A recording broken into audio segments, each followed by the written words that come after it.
हो गया लाइव शुरू। आप सभी को मेरा नमस्कार। आज हम सभी यहाँ पर फेसबुक लाइव सेशन में बैठे हुए हैं इस चीज़ों को डिस्कशन करने के लिए कि परीक्षा को लेकर के अभी हमारे परिणाम आने वाले हैं, उसमें हमारे रिजल्ट्स क्या होंगे। रिजल्ट को लेकर के विशेष रूप से 10th और 12th के बच्चे जिनका बोर्ड परीक्षा का रिजल्ट अभी आने वाला है, हम टेंशन में रहते हैं कि पता नहीं क्या परिणाम होंगे। और बच्चों में विशेष रूप से ये तनाव जो होता है वो एक कहीं ना कहीं उनको एक टेंशन देता है और उनके स्वास्थ्य के लिए भी ये सही नहीं है और उनके लिए अगर देखें तो वो कहीं ना कहीं गलत दिशा की ओर भी उनको ले जा सकता है। तो ये एक क्रूशियल टाइम होता है जब हमको बच्चों को मोटिवेट करने की ज़रूरत है, उनके साथ चर्चा करने की ज़रूरत है और ये टेंशन क्यों है इस चीज़ को समझने की ज़रूरत है। मैं सबसे पहले जिला प्रशासन में कलेक्टर सर का सबका धन्यवाद देना चाहूँगी कि ये सेशन सभी के लिए स्टार्ट किया ताकि हम इस बारे में चर्चा करें और इस प्रॉब्लम को जो कि हम एक रूटीन समझते हैं कि नहीं इतना तो होना चाहिए, बट फिर भी ये कहीं ना कहीं बच्चों को मानसिक रूप से कहीं ना कहीं एक गलत दिशा की ओर ले जाता है। ये प्रेशर जो है एग्ज़ाम के रिजल्ट्स का, उसको हमको सही करने की ज़रूरत है, जिस पे हम चर्चा करने बैठे हैं। पिछले 2 दिनों से आप हमारे ज़िले के प्रमुख अधिकारियों और वरिष्ठ जनों को सुन रहे हैं। आगे भी 3-4 दिन हम अलग अलग लोगों को सुनेंगे। मैं एडिशनल एसपी अर्चना झा यहाँ एडिशनल एसपी रूरल के पद पर पदस्थ हूँ और आज आप सभी से अपने कुछ अनुभव साझा करूँगी कि क्या हम ऐसे रिजल्ट्स के तनाव को कैसे दूर कर सकते हैं, क्या कारण है और इससे हमको कैसे हम इनसे उबर के बाहर आ सकते हैं और टेंशन फ्री रह सकते हैं। आप लोगों के बीच में कोई क्वेश्चंस होंगे तो आप लोग चर्चा कर सकते हैं और हम उस पर भी आगे बात करेंगे, आपके प्रश्नों के जवाब देंगे। जैसे हम देखें कि ये टेंशन क्या है, जैसे परीक्षा परिणाम को लेकर के हम क्या सोचते हैं, तो ये पूरा ये है कि जहाँ पे अब ये एक बोलना चाहिए पूरी तरीके से एक बोलना चाहिए व्यर्थ की चिंता है, क्योंकि जब जो जिम्मेदारी हम पर नहीं है, यानी कि पेपर लिखने तक तो हम डिपेंडेंट हैं, हमको पता है कि पढ़ाई करना है, लिखना है, एग्ज़ाम देना है, वो हमारी जिम्मेदारी वहाँ ख़त्म हो जाती है जब हम अपना एग्ज़ाम पेपर लिख देते हैं। इसके बाद हम यदि किसी अन्य चीज़ का यानी परिणाम का टेंशन ले रहे हैं तो निश्चित रूप से ये व्यर्थ की चिंता है, क्योंकि ये चीज़ अब हमारे हाथ में नहीं है। तो जहाँ तक हमारी जिम्मेदारी थी वहाँ तक हमने अपनी जिम्मेदारी पूरी की। अब जो चीज़ हमारा काम नहीं है उस चीज़ को लेकर के हमको अनावश्यक कोई भी प्रकार का जो है किसी भी प्रकार की चिंता नहीं करनी चाहिए। मैं अगर अपने बारे में बताऊं तो हम लोग भी जब हम 10th 12th में थे, पीएससी के एग्ज़ाम भी दिलाया था, उस समय इतनी टेंशन्स होती थी कि पता नहीं अब क्या होगा। तो मैं और मेरी फ्रेंड धनलक्ष्मी चौरसिया, हम दोनों एग्जाम्पल के तौर पर बता रही हूँ, जब एग्ज़ाम से या निकलते थे बाहर तो ये बोलते थे कि पता नहीं क्या होगा, कि मैं बहुत ज़्यादा टेंशन लेती। तो वो हमेशा यही चीज़ बोलती थी, तो अब अपना काम तो कर लिए, अब एग्जामिनर का काम भी करेगी तो एग्जामिनर क्या करेगा। तो ये चीज़ है कि हमको इस चीज़ को अपने काम तक ही सीमित रखना है, ना कि जो हमारे पर्यवेक्षक हैं जो एग्ज़ाम के रिजल्ट्स बना रहे हैं उनके काम को खुद करना है। तो अब जो भी रिजल्ट हो उस चीज़ के लिए हमको मेंटली प्रिपेयर होना चाहिए। अगर हम इस पूरे प्रोसेस को देखें कि हम कैसे अपना टेंशन कम कर सकते हैं, उसमें हर किसी की अलग अलग भूमिका है। स्टूडेंट की अलग भूमिका है कि एक स्टूडेंट को क्या करना चाहिए, पेरेंट्स की अलग भूमिका है कि हम पालकों का क्या कर्तव्य होता है, क्या दायित्व होता है, उसको हम कैसे इस चीज़ में जो है शॉर्ट आउट कर सकते हैं। साथ ही साथ टीचर्स की भी भूमिका होती है, क्योंकि परीक्षा, स्कूल और टीचर्स एक दूसरे से कहीं जितने ज़्यादा जुड़े हुए हैं वही स्टूडेंट्स को बहुत अच्छे से समझ सकते हैं।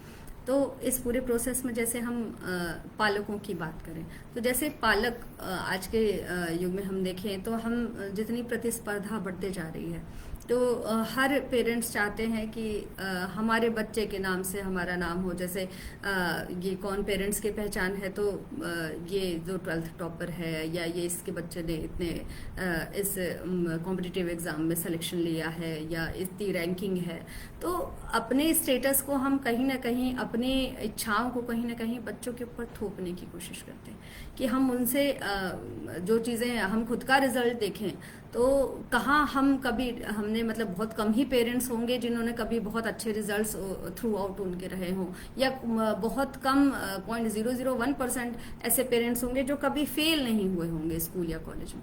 तो इसके बाद भी हम अपने बच्चों से हमेशा उम्मीद करेंगे कि नहीं वो हमेशा टॉप करें, बहुत अच्छी रैंकिंग लाएं, क्योंकि पड़ोसी का बच्चा बहुत अच्छी रैंकिंग लेके आया है, या फला जी का लड़का जो है बहुत अच्छे नंबर्स लेकर के आया है।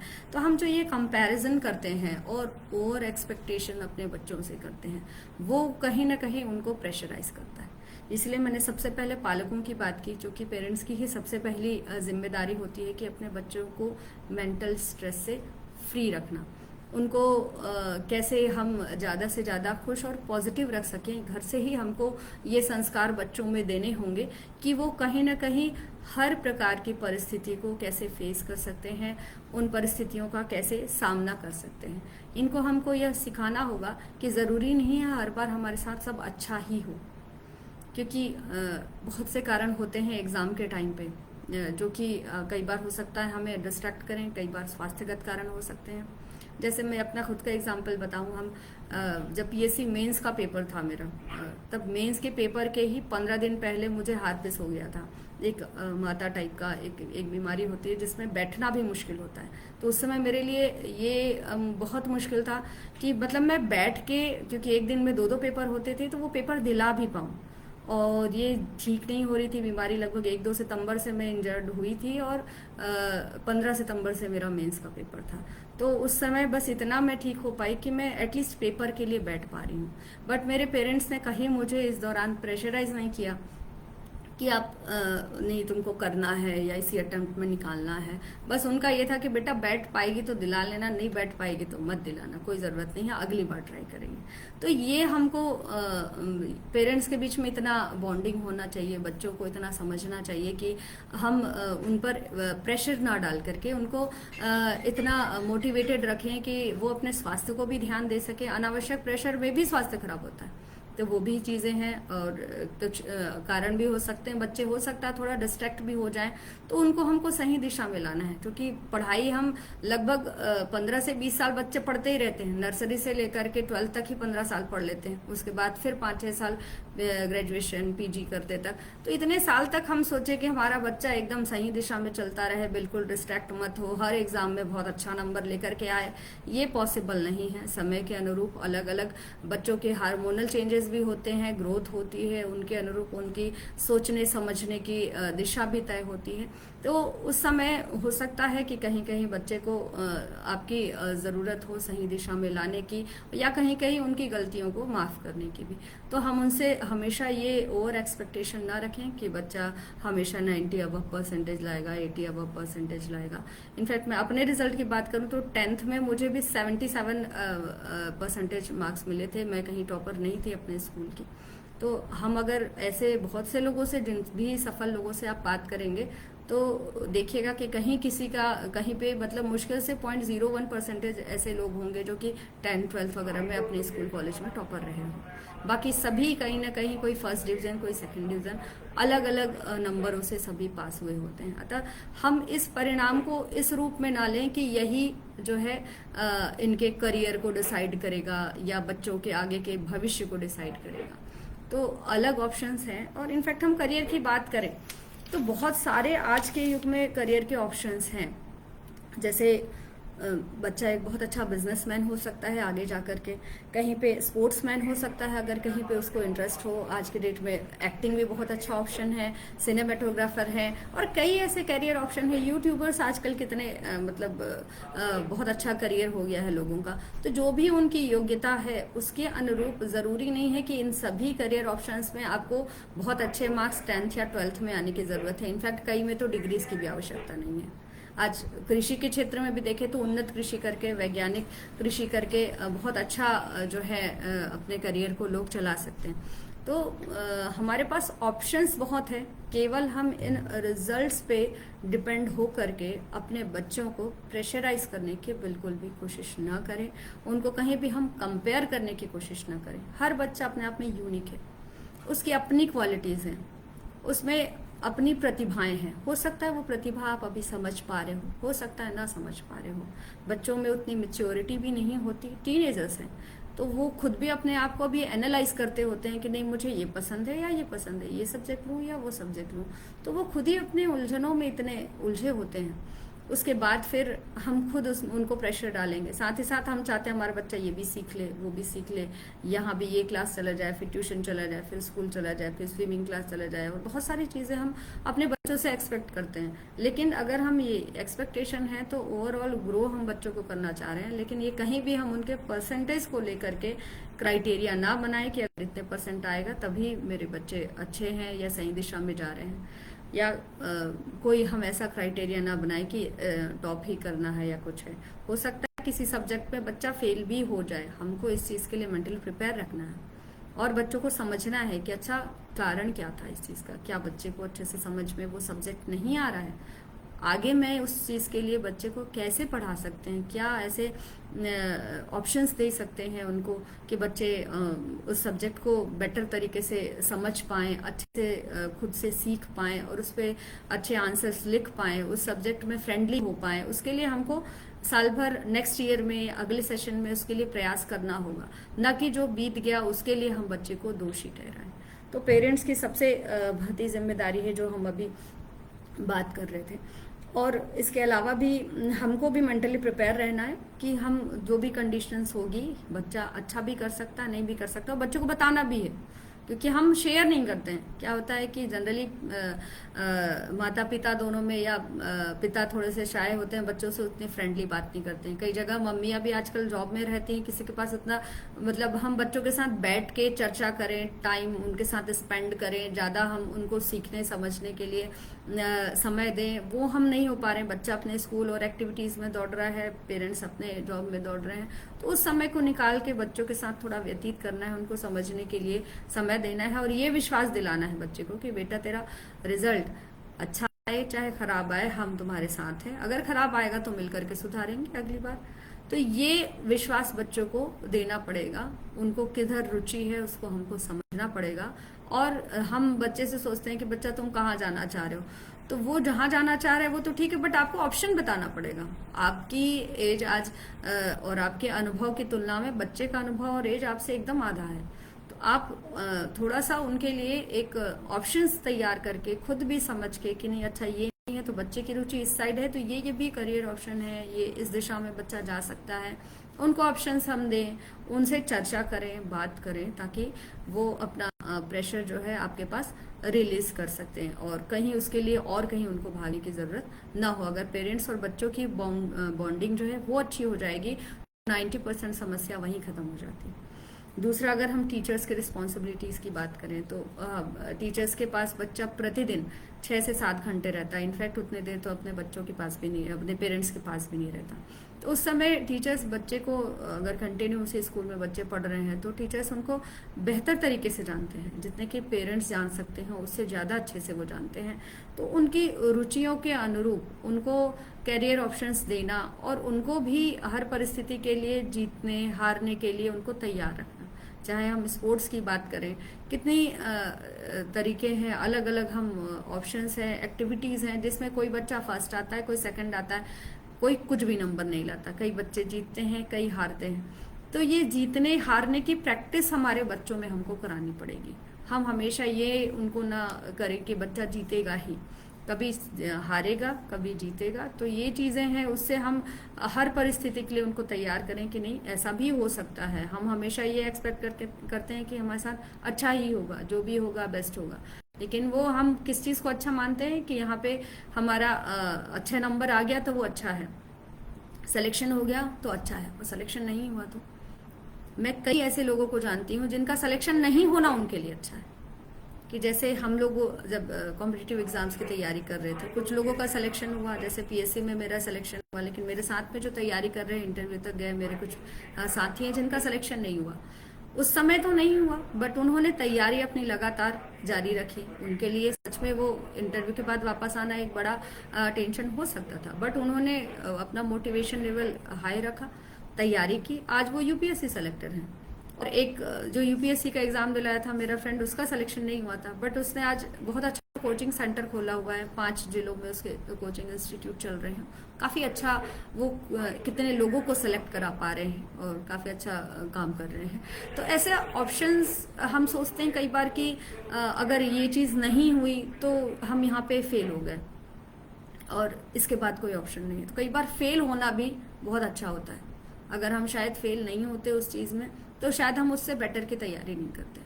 तो ये हमको सोचना है और बच्चों में ये सिखाने की कोशिश करना है कि हमको हर कंडीशन के लिए मेंटली प्रिपेयर रहना है। और उसकी बच्चों को, जैसे टीचर्स को चाहिए कि योग्यता के अनुरूप उनको हम ऑप्शंस जो हैं वो दें, और उनके पेरेंट्स से भी आजकल पीटीएम वगैरह होते हैं स्कूल में, चर्चा करें, बच्चों के बारे में बताएं कि किस दिशा में इनकी रुचि है और कहाँ हम उनको ले जा सकते हैं। और ये अच्छा है, जैसे स्कूल में आजकल ग्रेडिंग सिस्टम्स हैं, ज़्यादा बच्चों को परसेंटेज पे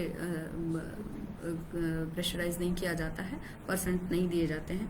साथ ही एक चीज़, हम जैसे स्कूल में योग मेडिटेशन की क्लासेस होती हैं, इसको हम रेगुलर बेसिस पे हर क्लास के लिए कंपलसरी करें। मेरी ये रिक्वेस्ट रहेगी कि जैसे हम प्रेयर डेली करते हैं, स्कूल में हम सभी जाते हैं प्रेयर करते हैं, उसी प्रकार 5 मिनट यदि उनको मेडिटेशन या योग कुछ ऐसा कराया जाए डेली, ताकि उस चीज के लिए वो अभ्यस्त हो जाए कि कैसे हमको मेडिटेट होना है। और वो जो मेंटल हेल्थ के लिए मेरे ख्याल से बहुत जरूरी है, क्योंकि आज जितनी दौड़ भाग और प्रतिस्पर्धा में हम, और इतने फास्ट रिस्पांस का हम बच्चों से सबसे उम्मीद करते हैं कि कोई चीज पहले हम कोई लेटर आता था, वो पहुंचता था, रिजल्ट आता था, फिर हम देखते थे अच्छा रिजल्ट आया।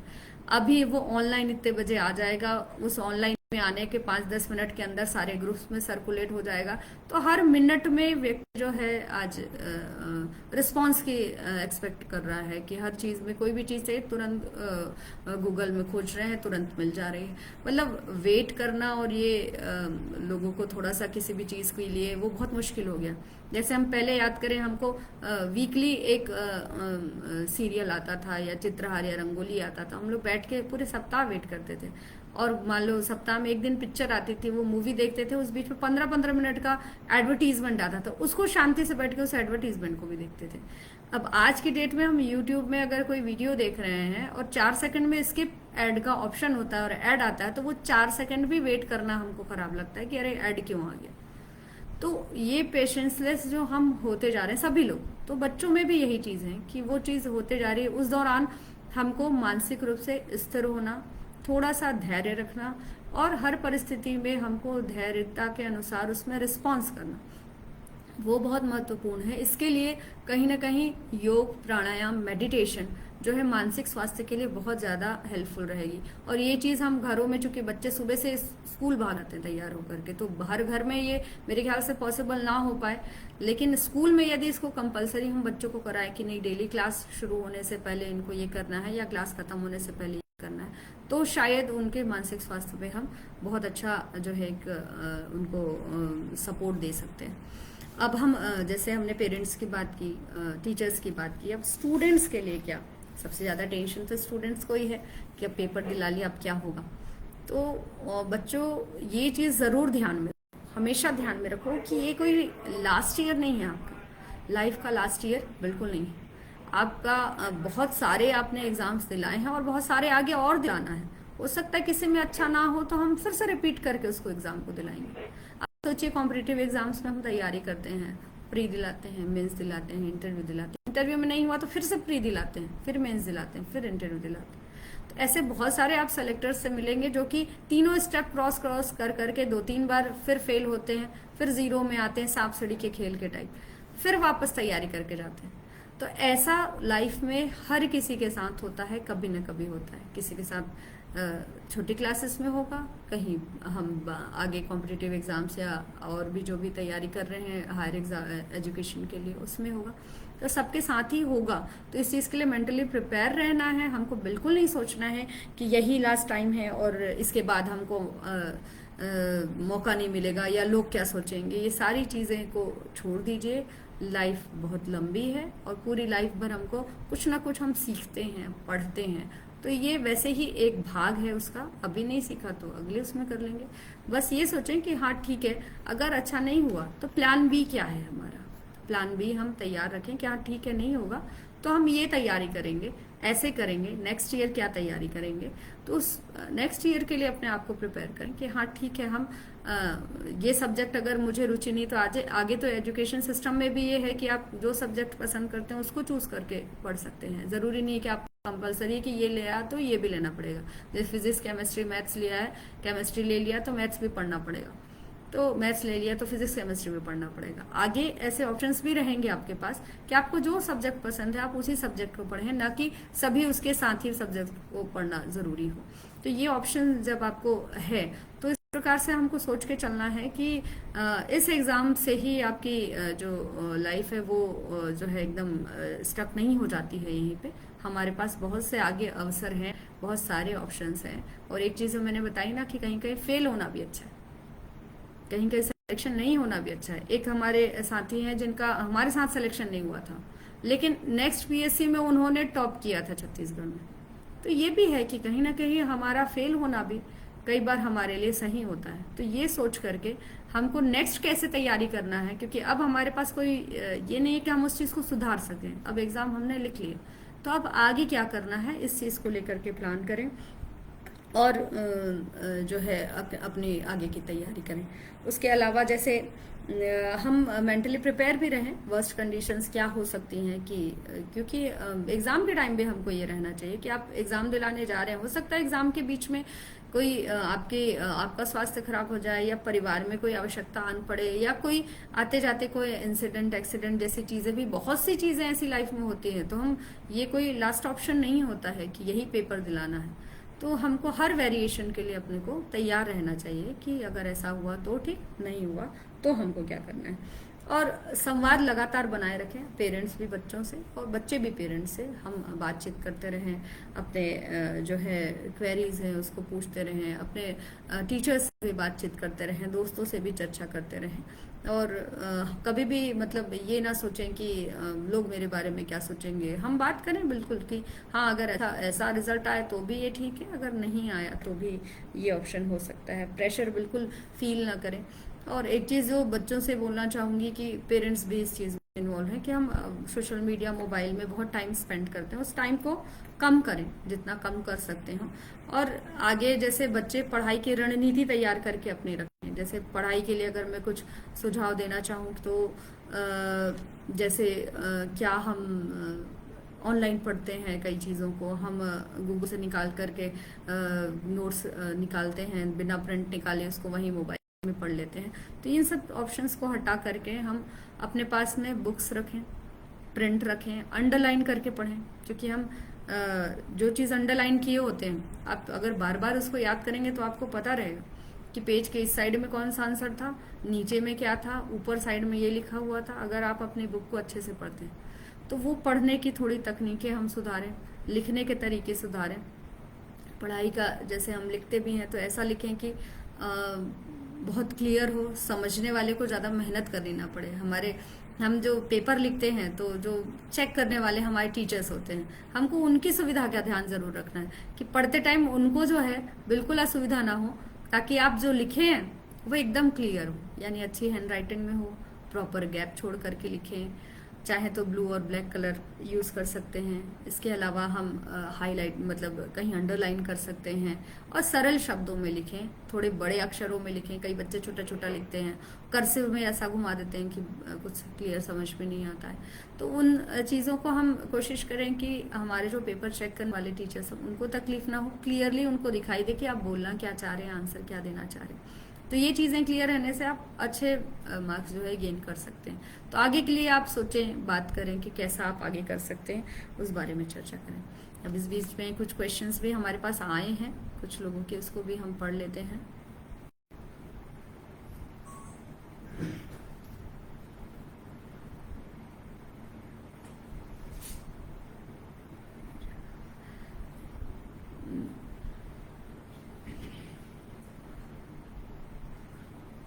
रामेश्वर जायसवाल जी ने लिखा है कि आजकल बच्चों में अनुशासनहीनता बढ़ती जा रही है, ऐसे बच्चे हैं परीक्षा के समय ज़्यादा से ज़्यादा तनावग्रस्त रहते हैं। बच्चों को अनुशासित रखने के लिए क्या उपाय करने चाहिए? बच्चों को अनुशासन जो है, हमको एक तो कोशिश करना है कि घर से ही हम उसकी लाइफ स्टाइल को थोड़ा व्यवस्थित करने की कोशिश करें। उनको एक शेड्यूल जैसे हम बनाते हैं, टाइम टेबल जैसा बच्चों का है, कि ये खुद उसमें मोटिवेट होकर के कि नहीं, ये उनको अगर सुबह कितने बजे उठना है, कितने बजे क्या करना है, उसके बाद क्या करना है, खुद उनको बोलें कि आप अपना शेड्यूल बनाओ। और उस शेड्यूल में ज़रूरी नहीं बहुत सारी चीज़ें शामिल हो, एक सिंपल लाइफ का अगर वो जिसमें आराम भी कर रहे हो, जैसे कि अभी गर्मी की छुट्टियां हैं, उसी में हम उनको बोलें कि आप अपना खुद का शेड्यूल बनाइए कि आप क्या करेंगे। अब उस शेड्यूल में वो खुद भी अगर फ्रेश माइंड में बैठेंगे तो अपने लिए सोचेंगे, अच्छा मैं 4 घंटे तो सिर्फ टीवी ही देख रहा था, या इतने घंटे मैं क्या किया हूँ। तो अगर वो खुद की लाइफ को एनालाइज करेंगे बच्चे कि मुझे इतने अगर इतना समय है तो मैं इसमें ये कर सकता हूँ, क्या आप इंटरेस्ट ले रहे हो, जैसे हॉबीज है उनकी, तो उतने देर एटलीस्ट वो अपनी हॉबी की बात करें, हॉबी से रिलेटेड कुछ काम अपना करें। तो वो अगर शेड्यूल खुद बनाएंगे, फिर उनसे हम फॉलो करने के लिए कहें कि ये आप फॉलो करिए, ना कि अपना बनाया हुआ शेड्यूल थोपने के बजाय उनसे हम फॉलो करवाएं उस चीज़ को। तो धीरे धीरे अगर वो अपनी चीज़ों को फॉलो करना सीखेंगे और अपने शेड्यूल को, अपने प्रायोरिटीज़ को, जैसे प्रायोरिटी में बच्चों को लगता है कि जैसे स्कूल से जब वो आते हैं तो अभी तो थक गए स्कूल से आए, खेलते कूदते जब वो फिर रात को 8 9 10 बज जाते हैं, तब याद आता है अरे होमवर्क नहीं हुआ है, तब वो रात में बैठते हैं होमवर्क करने। तो वो प्रायोरिटी में उनको चेंज कराना है कि भाई आपका अगर कल का होमवर्क है तो उसको आप स्कूल से आकर के पहले कर लीजिए, उसके बाद आपका जो टाइम बचता है और उसमें फिर अपनी हॉबीज और टीवी और जो भी उनको देखना है, तो वो हम सबको मिल करके थोड़ा उनके साथ में चर्चा करके उनको करना पड़ेगा। मैडम जी 10th के बाद क्या करें, ये यशोदा साहू जी ने पूछा है। 10th के बाद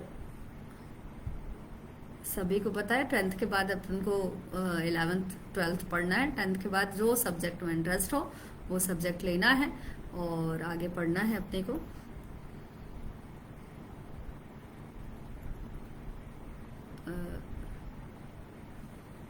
सुनंदा जी ने लिखा है कि विश्वास बच्चों को देना पड़ेगा कि उनको किधर रुचि है, उसको हमको समझना पड़ेगा। हम बच्चे से होते हैं, बच्चा तुम कहाँ जाना चाह रहे हो, आप थोड़ा सा उनके लिए ऑप्शंस तैयार करके खुद भी समझ लें। हाँ बिल्कुल, आपने अच्छा सुझाव दिया है कि बच्चों से हम चर्चा करें और उनके समझ के अनुरूप, उनके इंटरेस्ट के अनुरूप उनको दें। आजकल स्कूलों में एक ही क्लास में 55 से 60 बच्चे बिठाते हैं, पढ़ाई की गुणवत्ता में सुधार की ज़रूरत है। देखिए जो बेस्ट ऑप्शंस हैं स्कूल में वो देने की कोशिश हमेशा टीचर्स करते हैं, तो हमको भी इसमें सपोर्ट करना है। पढ़ाई में सभी बच्चों को एक टीचर अच्छे से पढ़ा सकते हैं, सभी बच्चों को इंटरेस्ट लेकर के उसमें ध्यान देना चाहिए। तनाव दूर करने के लिए स्कूल शिक्षा या जिला प्रशासन का सहयोग बहुत अच्छा प्रयास है, सराहनीय पहल। आप धन्यवाद पटेल जी, आपने यहाँ पे प्रशासन को धन्यवाद दिया है। मैडम जी स्कूल के बच्चों को ट्रैफिक नियमों की जानकारी हो, इसके लिए उन्हें ट्रैफिक पार्क में भ्रमण करने ले जाना चाहिए। स्कूल में बाइक लाने पर रोक लगानी जानी चाहिए, क्योंकि बच्चे अव्यवस्थित रूप से वाहन चलाते हैं, जिससे दुर्घटना की संभावना बनी रहती है। आलोक वालिम्बेल जी ने ये लिखा हुआ है। बिल्कुल आपका सुझाव हमारे लिए जो है अनुकरणीय है। हम बच्चों को ट्रैफिक पार्क बीच में दिखाते रहे हैं और ट्रैफिक नियमों को लेकर के हमने ट्रैफिक की पाठशाला जो है बिलासपुर में चलाई है, जिसमें लगातार सभी बच्चे जो है और इनफैक्ट बड़ों को भी हमने शिक्षित किया है और स्कूलों में जाकर के विशेष रूप से बच्चों को शिक्षित करने का प्रयास किया है। और आगे भी जैसे ही अब स्कूल खुलते हैं हम बच्चों को ज़रूर ट्रैफिक पार्क का भी भ्रमण कराएंगे और ट्रैफिक अवेयरनेस लाने की कोशिश करेंगे। मैं यहाँ बच्चियों से विशेष रूप से रिक्वेस्ट करना चाहूँगी कि पेरेंट्स से भी और बच्चियों के बारे में भी ये बोलना चाहूँगी कि बच्चियाँ हमारी पढ़ाई करती हैं तो उनके पास एक एक्स्ट्रा बर्डन और प्रेशर रहता है, जो कि बच्चों में नहीं रहता, बच्चियों में ज़्यादा रहता है। कि भाई अगर हम जैसे 12th बच्चे निकल गए तो कई ग्रामीण परिवेश में ये होता है कि आगे उनको पढ़ने के लिए बाहर जाने दिया जाएगा कि नहीं, अगर आगे अच्छे परसेंटेज नहीं आते हैं तो उनको जो है ऑप्शन करियर का मिलेगा या नहीं, क्योंकि उनके पास ऑप्शंस बहुत कम होते हैं। कई पेरेंट्स हैं आज भी जो बच्चियों को बाहर भेजने से डरते हैं, या कहीं उनको शादी का प्रेशर रहता है कि नहीं अब बच्चे का 12th हो गया है, अब जैसे जैसे ग्रेजुएशन करे या ना करे अब इसकी शादी कर देना है। एक लाइबिलिटी के तौर पे अभी भी कई क्षेत्रों में बच्चियों को भी देखा जाता है। तो पेरेंट्स से मेरा अनुरोध है कि बच्चों से ज़्यादा मेरे ख्याल से, मैं आज के युग में सोचूं तो बच्चियों को अपने पैर पे खड़ा करना बहुत ज़रूरी है। उनको अच्छी शिक्षा देना बहुत ज़रूरी है।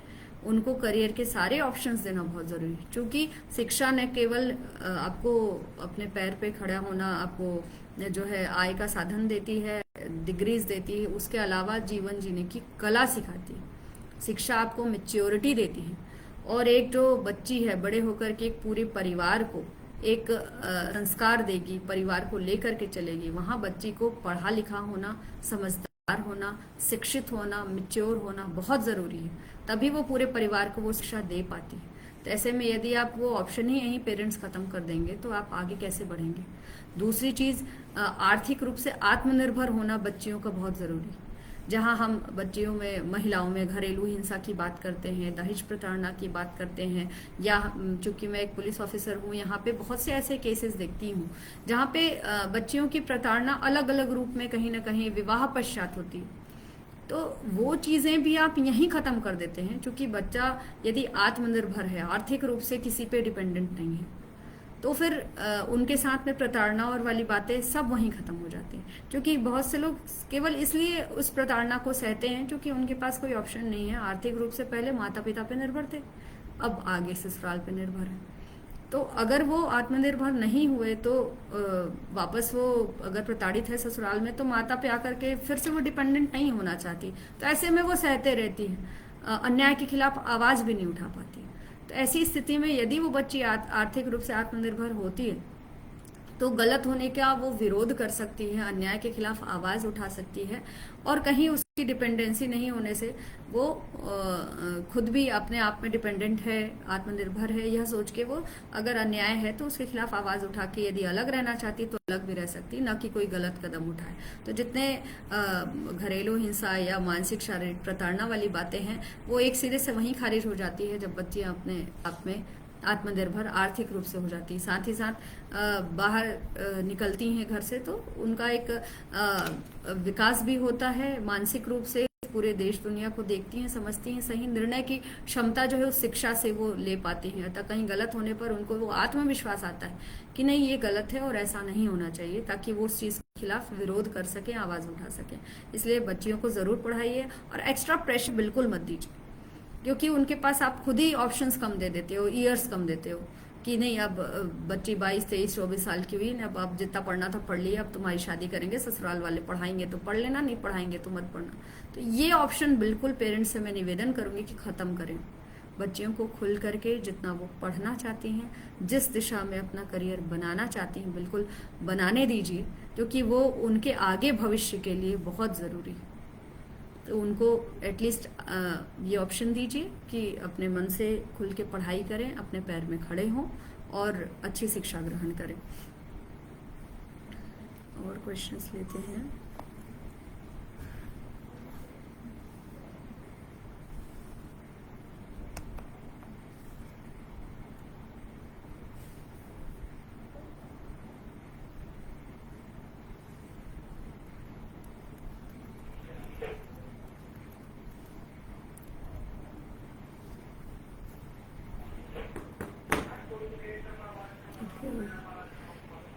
समय भी लगभग हो गया है, आगे हम लोग को इलेक्शंस के भी काम हैं, तो उस पर हम रहेंगे। और आप लोगों ने इस पूरे सेशन को लाइवली लोगों ने सुना, उसके लिए मैं धन्यवाद देना चाहूँगी।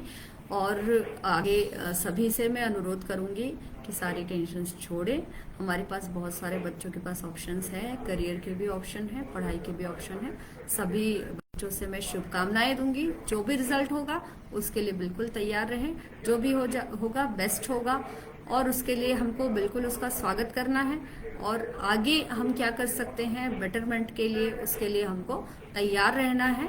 और सभी को इन सब टेंशन्स को दूर करके फ्रीली, हैप्पीली और पॉजिटिव रहना है। पुनः एडमिनिस्ट्रेशन का बहुत बहुत धन्यवाद देना चाहूँगी, और आप सभी जो यहाँ पे जिन्होंने सुना और इतने अच्छे से पार्टिसिपेट किया, सभी को बहुत बहुत धन्यवाद देना चाहूँगी। Thank you. फिर से मिलेंगे।